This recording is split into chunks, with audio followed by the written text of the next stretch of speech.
For his briefing. I now give the floor to Madam Edem Wosornu. Thank you, Mr. President. I welcome this opportunity to brief the Council on the humanitarian situation in Syria and to complement the important messages from Special Envoy Pedersen. Recent weeks have indeed provided a stark reminder that Syria is not just one of the world's largest humanitarian crises, but also subject to violence and climatic shocks that compound the country's needs. The recent violence in Suweida, as Special Envoy Pedersen has just outlined, has displaced an estimated 175,000 people, both within the area and to surrounding governorates. That represents a third of the population in a governorate, where 2/3 of people are already in need of humanitarian assistance. Women, children, and medical personnel are also among the hundreds of people who have been reported killed. The World Health Organization has confirmed reports of killing of 2 doctors, the obstruction and targeting of ambulances and hospitals being temporarily occupied. Again, as the Special Envoy has said, there have been reports of horrendous physical assaults, abductions, forced evictions, psychological abuse, and the looting and destruction of homes. Water infrastructure has been critically damaged, interrupting the water supply. Significant cuts to electricity have been reported, as well as serious disruptions to food, fuel, and other supplies in markets. The main hospital is overwhelmed with severe shortages of medical supplies and personnel and lack of electricity. Those caught up in the fighting must be protected and be allowed to move freely in search of safety and medical treatment. Safeguarding essential infrastructure and services, including healthcare, water and sanitation and electricity, are equally vital. International human rights law, norms and standards must be protected, and the killing, injuring, and acts of cruel, inhumane, and degrading treatment must stop. Mr. President, OCHA is engaged with all parties to ensure the swift delivery of assistance, but access remains constrained.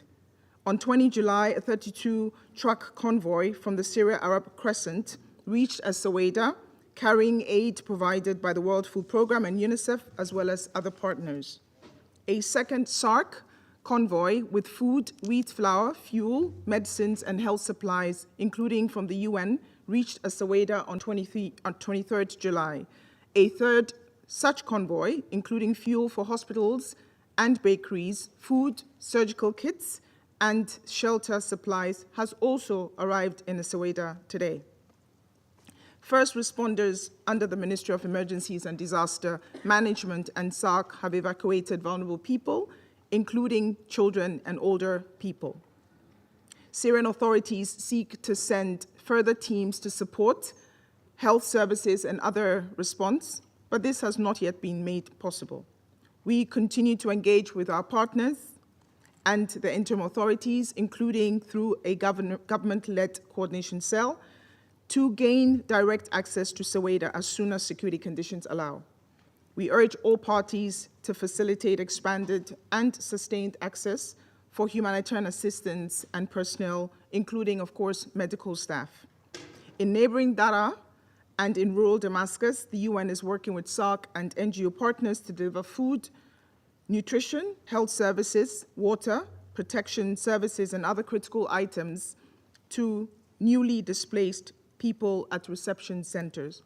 Mr. President, the violence in the south erupted just as vicious wildfires concentrated in the coastal governorate of Lattakia were brought under control by Syrian authorities and teams around the region. These fires displaced more than 1,100 people and destroyed large swathes of agricultural land.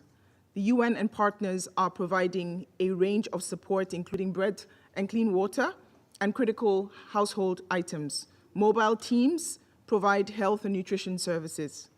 A $625,000 allocation from the Syria Humanitarian Fund is supporting SARC's emergency response. The fires were exacerbated by the worst drought-like conditions Syria has seen in 36 years. Key reservoirs, critical for drinking water, energy supply, and agriculture have fallen to historically low levels. Mr. President, this past May, I visited Syria together with the World Health Organization's Director of Health Emergencies to support our efforts to adapt the response to the evolving context in Syria. I visited Damascus, Homs, Lattakia, and Aleppo, the enormous scale of the need for humanitarian assistance and protection obvious, as well as recovery and reconstruction clear. But so was the desire of the people I met to build a better future. In Aleppo, I met with women farmers who had returned to work on their fields after years of displacement. Their strength and resilience are reminders to us all of the Syrian people's determination to rebuild their country despite all they have endured. This is a path out of the humanitarian crisis, and it is in the hands of the people of Syria. But getting ahead will require concerted engagement and solidarity by all of us. I want to highlight 3 key asks for the Council's attention.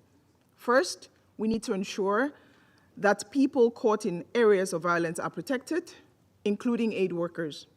Critical services must be spared, and people must be able to safely access medical care and humanitarian relief. The UN and our NGO partners must have sustained access to people and in and around Suweida, and those who require urgent medical attention must be evacuated. Aid workers and assets, health facilities, and other vital services must be protected. If Syria is to recover, the violence must stop. Our second ask is for continued investment in what remains a large-scale and vital humanitarian operation. The UN and our partners continue to do our utmost to provide critical assistance and use the limited resources we have efficiently. In this regard, we have concluded the transition from the whole of Syria approach to Damascus-led operations with a single humanitarian country team bringing together organizations working across Syria under the leadership of the humanitarian coordinator. National and international NGOs have been working for years in one part of the country, are expanding their operations. We are reaching new locations. We are consolidating what has been separate pooled funding mechanisms for the Damascus-based and cross-border response. This month, Syria agreed to continue current arrangements for the UN to deliver humanitarian assistance from Turkey through early February, enabling us to continue to use a highly efficient route to provide aid to a range of areas inside Syria. Through these efforts, our humanitarian partners are assisting some 2.5 million people across the country with critical aid each month, despite severe funding reductions in funding. This includes deploying mobile medical teams to reach underserved communities. This includes getting critical medical supplies to health facilities, supporting the restoration of water supplies, providing food and nutrition support for the most vulnerable, and clearing explosive war remnants. In doing so, we are relying heavily on local actors and on the contributions of women aid workers I saw firsthand during my visit. But our assistance is falling far short of meeting the level of needs, and without further funding, this gap will only widen. We have just issued an extension of our response plan, the humanitarian response plan, for which we have prioritized even further. We are seeking $3.2 billion through the end of the year, a reduction of nearly $1 billion from our 2024 ask, though needs remain just as high. But we have received only 12% of the ask, and I expect to continue facing massive shortfalls in funding. Our third ask, Mr. President, is to mobilize resources for Syria's reconstruction and development, which will allow us to move faster from humanitarian relief to recovery. Such investment will be particularly critical to support the growing numbers of people returning to their homes. As of mid-July, over 1.5 million internally displaced persons have returned to their home areas, along with 700,000 refugees returning from abroad, with the pace of returns slightly increasing during summer and the end of the school year. But this only adds pressure on services like health, water, education, which already face major gaps. Recent weeks have provided important opportunities. Steps to ease unilateral sanctions, the World Bank's announcement of a grant to support electricity supply, and important investments and support from neighboring countries are welcome developments. The momentum needs to be sustained and translated into more tangible support to help the resilient people of Syria rebuild their lives.